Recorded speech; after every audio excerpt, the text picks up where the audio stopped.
Salut, c'est Florian, bienvenue dans cette nouvelle vidéo. Dans cette vidéo, je vais te parler aujourd'hui du meilleur ETF pour PEA à acheter en avril 2022. Pourquoi à acheter en avril? Parce que c'est celui qui a connu la plus forte baisse ou plutôt la moins forte hausse en ce mois d'euphorie sur les marchés financiers. Et ce mois-ci, donc, on a connu des performances de plus 5, plus 6, plus 7, jusqu'à plus 9%, même jusqu'à plus 9,2% en un mois sur des ETF que je t'ai présenté dans la vidéo qui est sortie il y a 3 jours maintenant. Et aujourd'hui, je te présente l'ETF qui a le moins bien performé ce mois-ci. Pourquoi? Parce que tout simplement, c'est l'ETF que tu vas pouvoir acheter le moins cher par rapport aux 14 autres de ma liste de 15 ETF que je surveille tous les mois, ma watchlist en fait d'ETF. Et donc l'ETF qui a le moins bien performé ce mois-ci, c'est le Lyxor Stocks Europe 600 Industrial Goods and Services.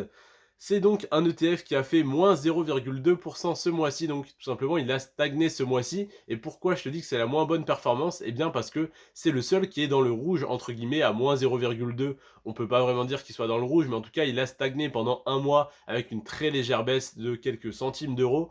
Et pendant que tous les autres ETF faisaient plus 3, plus 5, plus 9% sur un mois, eh bien c'est celui qui a fait la moins bonne performance.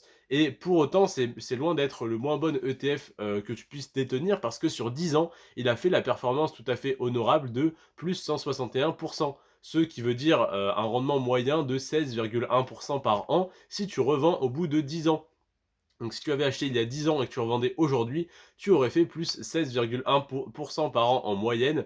Autrement dit, si tu avais mis 100 euros il y a 10 ans, tu aurais aujourd'hui 261 euros.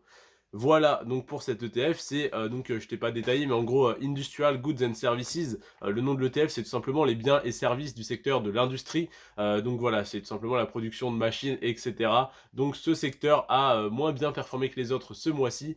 C'est bien dommage, du coup, si jamais tu es positionné sur cet ETF, mais ça peut être intéressant, bah, si tu en as déjà, d'en racheter, si tu n'en as pas, de rentrer sur cette position. Évidemment, ça n'est pas un conseil en investissement, c'est simplement mon propre avis, c'est simplement le fruit de mes recherches que je fais tous les mois, le fruit plutôt de mes analyses, on pourrait dire que je fais tous les mois. Donc je t'invite évidemment à t'abonner pour avoir accès à ce type de vidéo totalement gratuitement tous les mois et à liker la vidéo si jamais elle t'a intéressé, si jamais elle t'a appris quelque chose.